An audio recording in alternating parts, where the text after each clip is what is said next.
नमस्कार, ANB news में आपका स्वागत है। आपके साथ मैं हूं पूजा परमार। अगर आपको या आपके परिवार में कोरोना वायरस के लक्षण दिखते हैं तो आप इसे नजरअंदाज ना करें और तुरंत ही कोरोना वायरस का टेस्ट कराएं, क्योंकि ये देखने में आया है कि देश में कोविड-19 से मरने वालों का जो आंकड़ा बढ़ रहा है उसकी एक वजह यह भी है कि कई लोग सही वक्त पर इसका टेस्ट नहीं करवाते हैं और इसे नजरअंदाज करते हैं।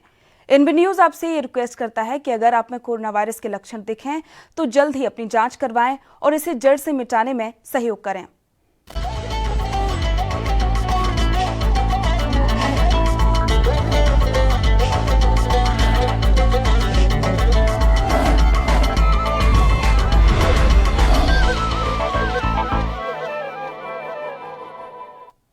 हमारे खास प्रोग्राम स्वर्णिम मध्य प्रदेश और छत्तीसगढ़ में रुक करते हैं खबरों की ओर। अयोध्या में राम मंदिर निर्माण की तैयारियां पूरी हैं। अब भूमि पूजन का भी इंतजार खत्म हो चुका है, इसलिए सभी राजनीतिक लोग भगवान राम के नाम का फायदा उठाना चाहते हैं।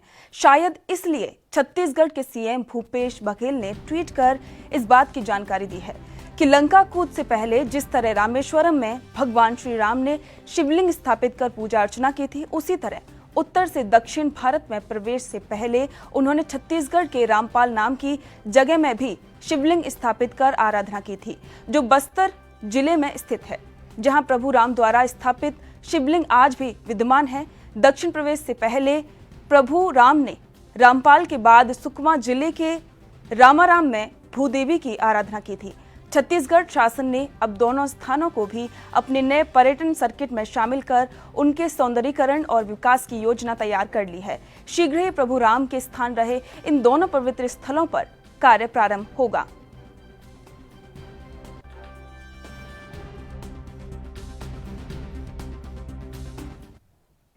अयोध्या राम मंदिर के भूमि पूजन के लिए उज्जैन शहर से एकमात्र संत वाल्मीकि धाम के संत उमेश नाथ जी महाराज को निमंत्रण मिला है। महाकाल की पूजा के बाद उमेश नाथ जी अयोध्या के लिए वहां से चल पड़े हैं। अयोध्या राम मंदिर निर्माण का शिलान्यास 5 अगस्त को होना है। दरअसल संत उमेश नाथ जी महाराज का कहना है कि अयोध्या से उन्हें बुलावा आ चुका है और वह शिलान्यास के कार्यक्रम में शामिल भी होंगे। साथ ही महाकाल मंदिर की भस्म और शिप्रा नदी का जल भी वो लेकर जा रहे हैं।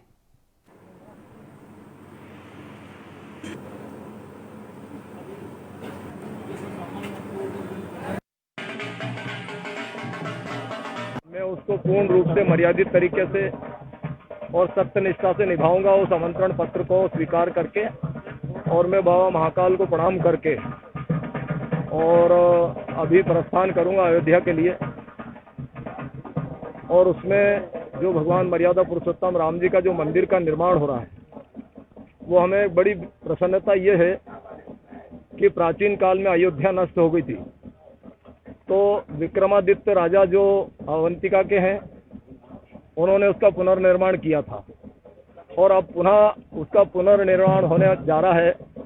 और अवंतिका से अगर वाल्मीकि धाम की उपस्थिति रहेगी तो मैं समझता हूँ पूरा अवंतिका भी रहेगा और संपूर्ण देश का वाल्मीकि धर्मानुयायी भी वहाँ श्रद्धा से उसमें नेतृत्व रहेगा उनका।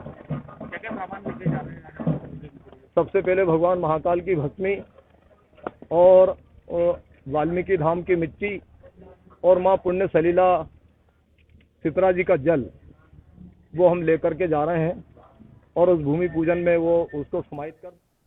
अयोध्या में राम मंदिर के निर्माण के लिए भूमि पूजन होना है। इससे पहले देश में सियासत के भी अलग अलग रंग देखने को मिल रहे हैं। एक तरफ जहां कांग्रेस के कुछ नेता राम मंदिर के भूमि पूजन पर सवाल उठा रहे हैं, तो वहीं मध्य प्रदेश के पूर्व सीएम और कांग्रेस के वरिष्ठ नेता कमलनाथ ने अपने घर पर हनुमान चालीसा का पाठ करवाया और चांदी की 11 ईंटें भी कांग्रेस की तरफ से भूमि पूजन से भेजने की उन्होंने बात कही है। इस दौरान कमलनाथ ने देश की संस्कृति की तारीफ की और वहीं बीजेपी पर निशाना भी साधा। इसके अलावा आपको बता दें कि कांग्रेस नेता ने ट्वीट कर अपनी प्रोफाइल तस्वीरें भी बदली हैं।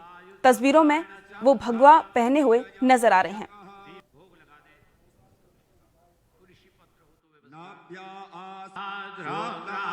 यही अंतर है, हम धर्म को राजनीतिक मंच पर नहीं लाते। क्या भारतीय जनता पार्टी का पैटेंट है धर्म पर या किसी भगवान पर?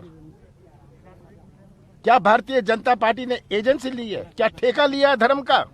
उनके पेट में दर्द होता है, उनके पेट में दर्द होता है जब भी हम कोई धार्मिक कार्यक्रम करते हैं, या हमारी धार्मिक सोच होती है। हमारी धार्मिक सोच है, हर भारतवासी के दिल और दिमाग में धार्मिक सोच है, पर हम इससे राजनीति नहीं करते, इसको एक इवेंट नहीं बनाते। मैंने छिंदवाड़ा में सबसे बड़ा हनुमान मंदिर बनाया, रामगमन पथ की योजना मैंने बनाई, शुरुआत हुई थी, गौशाला का प्रोग्राम बनाया, ये हमारी पार्टी का प्रोग्राम था। महाकाल के सुधार के लिए इतने सालों से लंबित पड़ा था, 300 करोड़ रुपए दिए, ये हमारी भावनाओं की बात थी, ये एक मीडिया इवेंट नहीं था। ये हमारी सोच है, हमारी सोच हमारी भावनाओं की सोच है। और मैं यही चाहता हूं कि हम अपने देश की संस्कृति का पालन करें, हर अपने देश की संस्कृति को अपनाएं। नई पीढ़ी अपने देश की संस्कृति को अपनाए, नई पीढ़ी जो कभी उस पटरी से हट रही है, नई पीढ़ी अपने देश का इतिहास देखे। पूर्व सीएम कमलनाथ के घर पर हनुमान चालीसा का पाठ किया गया, जिस पर मध्य प्रदेश के मंत्री नरोत्तम मिश्रा ने तंज कसा है। उन्होंने कहा है कि पार्टी स्वांग कर रही है, कहीं सुंदरकांड तो कहीं लंका कांड है। क्या राम भक्तों को इतना ना समझ रहे हैं कि एक तरफ सुंदरकांड हो और दूसरी तरफ कांग्रेस का लंका कांड की तरह ढहाने का कांड हो। जिस पार्टी के राष्ट्रीय अध्यक्ष सोनिया जी ने अभी तक एक शब्द नहीं बोला हो, वो पार्टी श्रेय कैसे लेना चाह रही है। एक व्यक्ति तिथि टालने की बात कर रहा है, एक सुंदर कांड कर रहा है। राम भक्त इतने नासमझ नहीं है कि इस तुष्टीकरण की राजनीति को न समझ पाए। दोनों कोरों से हाथ नहीं टेकना चाहिए, पूरी पार्टी को एक लाइन होकर कुछ बोलना चाहिए। भारतीय जनता पार्टी के एजेंडे में था राम मंदिर तो था, हमने कहा था कि सौगंध राम की खाते हैं, मंदिर वहीं बनाएंगे, बना रहे हैं। आओ आप तो अपनी नीति स्पष्ट करो, राष्ट्रीय अध्यक्ष क्या है, पूर्व राष्ट्रीय अध्यक्ष क्या कह रहे हैं। आप जो कहते हो वो करते ही नहीं हो, और इसलिए कोई स्वांग नहीं चलेगा। छत्तीसगढ़ के कांकेर में सरकार ने अतिक्रमण हटाने की कार्रवाई की थी, जिसमें बीजेपी नेता असीम राय का घर गिराया गया था। बीजेपी नेता असीम राय ने अपना घर गिराने समेत कई मुद्दों पर राज्य की कांग्रेस सरकार पर निशाना साधा है। नमस्कार, एएनबी न्यूज़ में स्वागत है आपका। आज हम कांकेर जिले के अंतर्गत पखांजूर क्षेत्र में आए हैं और हमारे साथ पखांजूर बीजेपी पार्टी के नेता व पूर्व नगर पंचायत अध्यक्ष असीम राय जी हमारे साथ मौजूद है। सर, राजनीति के सियासी जंग में प्रशासन का बुलडोजर आपके मकान पे चला, तो आपने अपने आप को राजनीति का शिकार बताया, इस तथ्य को जरा समझाइए। देखिए, पखांजूर में 90% घर अवैध कब्जा है, शासकीय जमीन पे है, क्योंकि डीएम के प्रोजेक्ट के बाद यहाँ पट्टा वितरण नहीं की गई है। और मैंने कहीं अवैध कब्जा भी नहीं किया, किसी व्यक्ति के घर को मैं खुदाई किया और उस घर में स्कूल चला। फिर मेरा मित्र प्रिंसिपल सिंह जी रहते हैं और उस घर में निरंतर हमारे लोग थे, परंतु पखांजूर का जो घर मेरा तोड़ा गया उसके आस पड़ोस में सारी घर अवैध कब्जा है। मेरे सामने भी अवैध कब्जा है, पीछे भी है, पर किसी का घर नहीं तोड़ा। चिन्हांकित करके मात्र असीम राय के घर तोड़ा गया, क्योंकि असीम राय भारतीय जनता पार्टी के नेता है, पूर्व मंडलाध्यक्ष रहा, पखांजूर नगर पंचायत अध्यक्ष रहा, और इनके कहना कि ये दमनकारी नीति है, इनको अगर दमन की जाए तो कांग्रेस की बचत से बढ़ सकता है। तो मैं कहना चाहूँगा आप लोगों के माध्यम से, असीम राय के सारी घर टूट जाने से भी वो कभी इस दमन नीति के पीछे नहीं झुकेंगे, और इस दमनकारी नीति बना के मेरा एक घर तोड़ के कांग्रेस ने हजारों घर से दिल को उनके विरोध कर लिए। सर, जैसे हम जानते हैं केंद्र में अभी भाजपा की सरकार है, तो शराबबंदी को लेकर बीजेपी पार्टी कई जगह विरोध प्रदर्शन किए जा रहे हैं, लेकिन अभी भी हमारे क्षेत्र में शराबबंदी का जोर शोर से चलाए जा रहे हैं। क्या इस पर कोई प्रतिबंध लगाया जाएगा? क्या कुछ आंदोलन होगी? हमने तो हमारी शीर्ष नेता, हमने भी पखांजूर में ज्ञापन दिया है कि शराबबंदी की जाए राज्यपाल के नाम से, माननीय एसडीएम को। तो हम कहते हैं कि अति शीघ्र पखांजूर में शराबबंदी करे, अन्यथा ये खेती किसान के बाद भारतीय जनता पार्टी पखांजर मंडल के द्वारा क्रमबद्ध तरीका से आंदोलन की जाएगी और घोर विरोध किया जाएगा इसका। तो आप जैसा देख रहे हैं हमारे साथ जो बीजेपी के नेता पूर्व नगर पंचायत अध्यक्ष जतिन भाई का कहना है शराबबंदी को लेकर लगातार विरोध प्रदर्शन करते रहेंगे और भी कुछ जो नए आंदोलन शामिल भी हो रहे हैं। तो इनका जो कहना यह है कि कांग्रेस की जो सरकार है वो विफल हो रही है, क्योंकि उन्होंने पहले ये कहा था कि शराबबंदी को लेकर ये कुछ काम करेंगे, लेकिन यहाँ पे इस क्षेत्र में कुछ हो चुका है। कैमरा पर्सन सौमिक घोष के साथ शुभम कुल्लू है। कोरोना वायरस संक्रमण के बढ़ते मामलों के चलते मध्य प्रदेश की राजधानी भोपाल में लॉकडाउन लागू किया गया था, लेकिन अब 10 दिन पूरे होने पर एक बार फिर से बाजार खुल गए हैं। लॉकडाउन खत्म हो गया है। बता दें कि इस बीच मध्य प्रदेश में कोरोना वायरस संक्रमण के चलते मरीजों का आंकड़ा 35,000 के आसपास पहुंच गया है।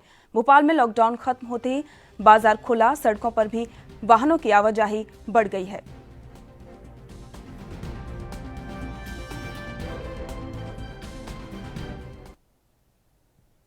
छत्तीसगढ़ के कोरिया जिले में सीईओ पर अनदेखी का आरोप लग रहा है। मामला खड़गवा का है, जहां पर जनपद अध्यक्ष सोनमती उरे ने जिला पंचायत अध्यक्ष को लिखित में शिकायत दी है कि जनपद सीईओ ने उन्हें अनदेखा किया है। मनमाने तरीके से कार्य किया जा रहा है, जिसमें उन्हें अपने क्षेत्र में होने वाले कार्यों के विषय में किसी प्रकार की जानकारी नहीं मिल पा रही है, जो कि एक प्रकार से पक्षपात को दर्शाता है।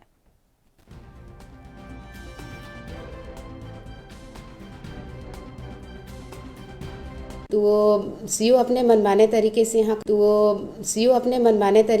काम कर रहे हैं। मुझे नेगलेक्ट किया जा रहा है। मुझे कभी पूछते नहीं हैं कि मैडम क्या किया जाए या फिर कैसा या फिर क्या कार्यक्रम तैयार किया जा रहा है।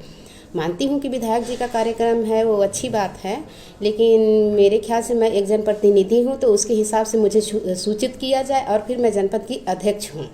मुझे कई ग्राम पंचायत के सरपंच सचिव हो गए और मेरे जनप्रतिनिधि बीडीसी सदस्य जो हो गए, तो ऐसा कुछ जानकारियाँ पूछते हैं जो मैं नहीं बता पाती हूँ। तो मुझे लगता है कि सीईओ को मेरे को जानकारी देना चाहिए।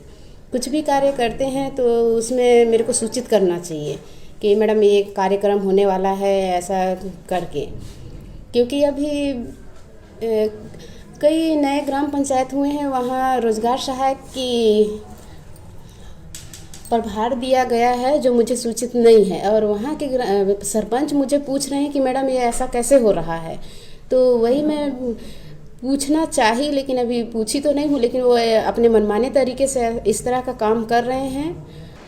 मेरे को जनकपुर जनपद अध्यक्ष श्रीमती राजकुमारी बैगा द्वारा लिखित में लेटर मिला है, शिकायत लेटर, जिसमें विधायक के प्रतिनिधि जो हैं अंकुर प्रताप सिंह, वो उनके बैठक में हस्तक्षेप करते हैं और ये बहुत गलत कर रहे हैं। प्रतिनिधि वो होते हैं जो उस क्षेत्र के जो भी विकास कार्य है, लोगों की समस्या है, तकलीफ है, उसको विधायक तक पहुंचाने के लिए, न कि उनके बैठक में किसी प्रकार का हस्तक्षेप करना, अड़ंगा डालना, ये उनका कार्य क्षेत्र नहीं है। इसलिए मैं विधायक महोदय जी से निवेदन करती हूँ कि वो अपने जो भी प्रतिनिधि हैं उनको थोड़ा समझाएं कि ये उनका काम नहीं है। उनका काम सिर्फ ये है कि हमको उस क्षेत्र के समस्या और विकास का जो है वो बातों को हमारे तक पहुंचाए। अब वक्त हो गया एक छोटे से ब्रेक का। ब्रेक के बाद जल्द लौटेंगे कुछ और खबरों के साथ।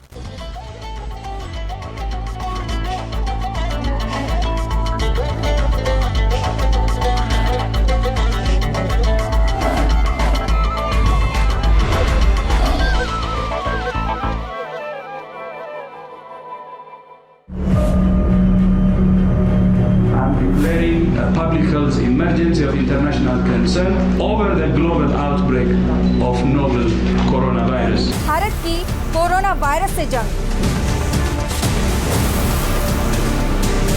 आपको चाहिए पूरी जानकारी के लिए भरोसेमंद जरिया।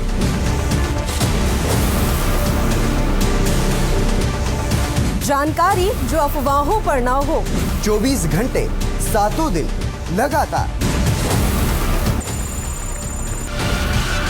सिर्फ ANB न्यूज पर।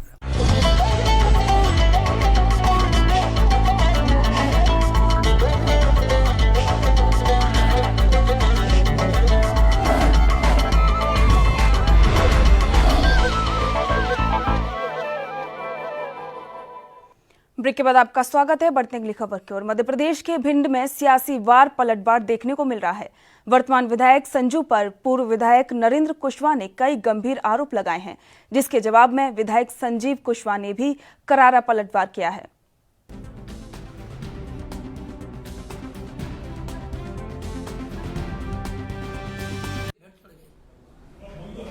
पीटीएस के किसी गांव में चले जाओ आप, पीटीएस की कांग्रेस की सरकार में सारी दुकानें चेंज हो गई। 17 महीने के कार्यकाल में आप देखिए क्या हालत हो रही शहर की। आज ग्रामीण में पीटीएस का माल गरीबों को मिल नहीं रहा, इनके राशन कार्ड उनके माल नहीं जा रहा। सारी दुकानें कांग्रेस की सरकार में हटा दी गई हैं। कोरोना कांड आप देखिए, कोरोना में माननीय मुख्यमंत्री जी ने बहुत पैसा दिया, लेकिन कोरोना का भी माल जो आटा दाल तेल गरीबों को दिया जा रहा था, नगर पालिका के कुछ कर्मचारी लगा लिए गए और उनके द्वारा बांटा गया, गरीबों को माल नहीं मिला क्योंकि कांग्रेस की सरकार थी। डायरेक्ट विधायक जी की इनकमिंग बंद कर दी, इस वजह से बेचारे बौखलाए हुए हैं, उनका मानसिक संतुलन बिगड़ा हुआ है। 600 करोड़ की योजना वो उन्हें पता नहीं है, शायद उनके अपने घर में चल रही होगी। और जितनी भी योजनाएं विकास कार्य इस समय भिंड में चल रहे हैं वो हमारे प्रयास से चल रहे हैं। दूसरी बात, पूर्व विधायक जी को तो ये अधिकार ही नहीं आरोप लगाने का या विकास की बात करने का। उनको तो अपने 15 साल का समय का पश्चाताप करना चाहिए। उनको किसी मंदिर में बैठ के और भिंड की जनता से माफी मांगनी चाहिए कि ये जो आज भिंड की दुर्दशा है ये उन्हीं की वजह से है, उन्हीं के किए हुए भ्रष्टाचार की वजह से है और उनने जो कर्म किए उन कर्मों की सजा इस भिंड की। राम मंदिर निर्माण का भूमि पूजन अयोध्या में होना है, लेकिन खुशी पूरे भारत ही नहीं बल्कि विश्व भर में मनाई जाएगी। लेकिन बीजेपी इस मौके को भुनाना चाहती है। खास तौर पर मध्य प्रदेश के जिस क्षेत्र में उपचुनाव हैं उस इलाकों में गांव-गांव जाकर लड्डू बांटे जाएंगे। भले ही नेताओं के सार्वजनिक कार्यक्रमों पर रोक लगाई गई हो, स्थानीय कार्यकर्ताओं के हाथों लड्डू बंटवाए जाएंगे, जिसके लिए तैयारी चल रही है। इस मौके पर इंदौर के सांवेर में मंदिरों में आरती होगी और पुजारियों को सम्मानित किया जाएगा। आपको बता दें कि ये क्षेत्र कैबिनेट मंत्री तुलसी सिलावट का क्षेत्र है।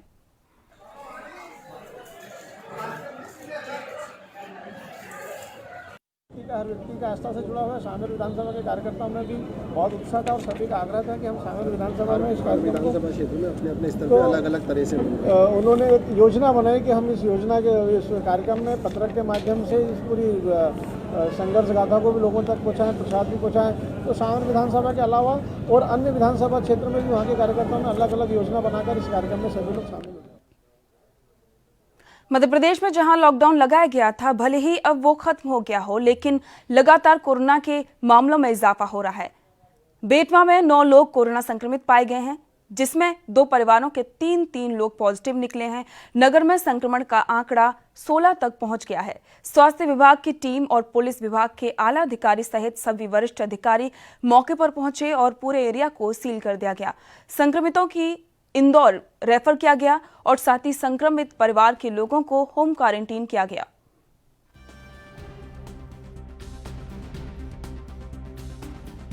पॉजिटिव निकले हैं, उसमें 2 लोग 3 लोग तीन लोग एक परिवार के हैं और 3 अलग अलग परिवार के हैं। और जिन लोगों के यहाँ ज़्यादा लोग हैं, कमरे छोटे हैं, उनको अपन कोविड केयर सेंटर में भेज रहे हैं ताकि उनकी केयर हो सके। और 1-2 परिवार ऐसे भी जिनका बड़ा घर है और कोई लक्षण नहीं है, उनको अपन होम आइसोलेशन भी कर रहे हैं। अभी कोविड केयर सेंटर इंदौर में जहाँ जगह मिल जाएगी, जेडी हॉस्पिटल या हाँ, सैंपलिंग रोज रैंडम सैंपलिंग भी चल रही, कॉन्टैक्ट ट्रेसिंग चल रही है। पेशेंट टू पेशेंट कॉन्टैक्ट करने में भी पॉजिटिव आ रहे हैं और रैंडम सैंपलिंग भी रोज 150 पेशेंट की हो रही। फीवर क्लिनिक में पेशेंट आ रहे हैं, वहाँ से निकल रहे हैं, पेशेंट तो आ रहे हैं।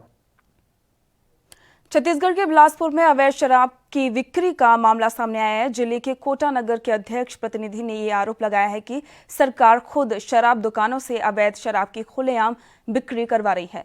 उनका कहना है कि पूर्ण शराबबंदी की बात का वादा इन्होंने किया था, लेकिन इस मामले पर कोई ध्यान नहीं दिया जा रहा है। शराब के दम पर ही सरकार चल रही है। प्रदीप कौशिक का कहना है कि शराब दुकानों पर कोरोना काल में भी भीड़ देखी जा सकती है। सरकार कहीं भी ध्यान नहीं दे रही।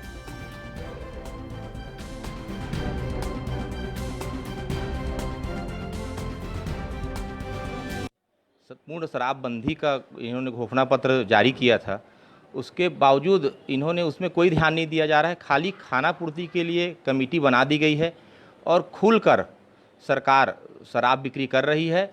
कोई उसमें नियम कायदा कानून नहीं है। जिसको जितनी शराब चाहिए स्वयं सरकार शराब बेच रही है।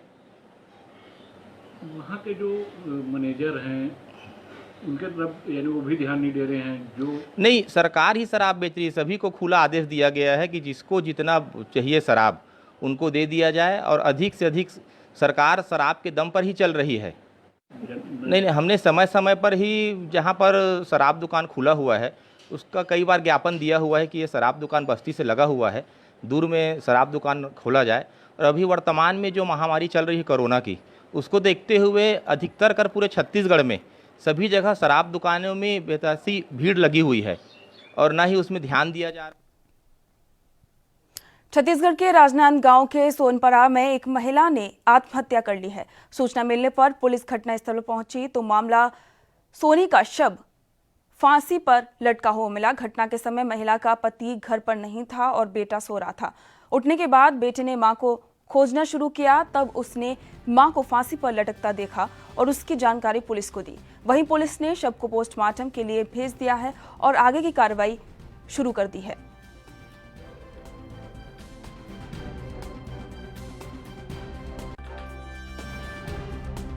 सोनारपारा में एक महिला ममता सोनी करके जो 45 साल की है, जिन्होंने फांसी लगाया है और अभी हम वहीं घटनास्थल से आए हैं तो जो शव को पीएम के लिए भेजा गया है और आगे की जो भी प्रोसेस है वो सब किया जा रहा है। उसके बाद पूरी जांच की जाएगी कि क्या हुआ है।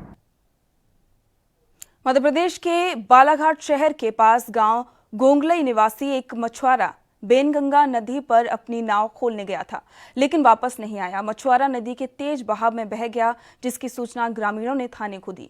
सूचना पर पुलिस और एसडीआरएफ की टीम मौके पर पहुंची, जो मछुआरे की तलाश में जुट गई। मौके पर बड़ी संख्या में भीड़ जमा हो गई।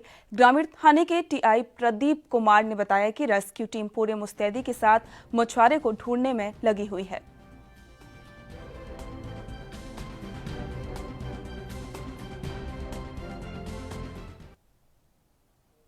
मध्य प्रदेश के भिंड में डबल मर्डर का खुलासा पुलिस ने किया है। जवासा गांव में हुई 2 लोगों की हत्या के मामले में फरार चल रहे 3 आरोपियों को पकड़ने में सफलता हासिल की है।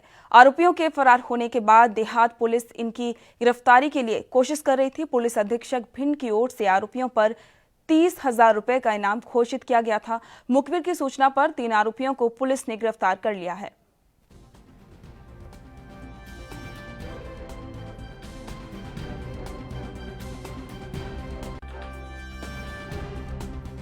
ये दूसरी अन्य घटना घटित कर सकते हैं, गंभीर अपराध घटित कर सकते हैं।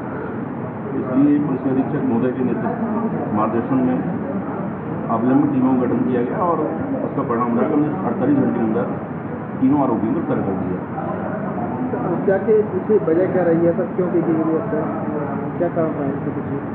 दोनों परिवारों पूर्व के अपराधों को लेकर के रंजिश थी, जिसमें से ये अपराध घटित हुआ। किस तरह की रंजिश थी सर? जो मृतक है वो आरोपी बहन का उसने किडनैप किया था, इसमें से उसे 317 केस रजिस्टर था, उसके मन में उसी घटना। छत्तीसगढ़ के जशपुर में कोतवा लूट कांड के 2 आरोपी पुलिस की गिरफ्त में आ गए हैं। तीसरा संदिग्ध भी हिरासत में लिया गया है। अज्ञात 6 हमलावरों ने बंदूक की नोक पर लूटपाट की घटना को अंजाम दिया था। कोतवा पुलिस और जिला पुलिस की संयुक्त टीम ने महज 24 घंटे के अंदर 2 आरोपी और एक संदिग्ध सहित 3 लोगों को गिरफ्तार करने में बड़ी सफलता हासिल की है। ये घटना छत्तीसगढ़ के जशपुर की है, जहां पर लूट की घटनाओं को अंजाम देने वाले 2 आरोपियों को पुलिस ने हिरासत में लिया है। इन आरोपियों से कई सामान भी बरामद किए गए हैं। ये आरोपी बंदूक की नोक पर लोगों से लूटपाट की घटना को अंजाम देते थे। इन आरोपियों पर पुलिस ने कार्रवाई की और 24 घंटे के अंदर 2 आरोपी और एक संदिग्ध सहित 3 लोगों को हिरासत में ले लिया है और उन पर आगे की कार्रवाई की जा रही है।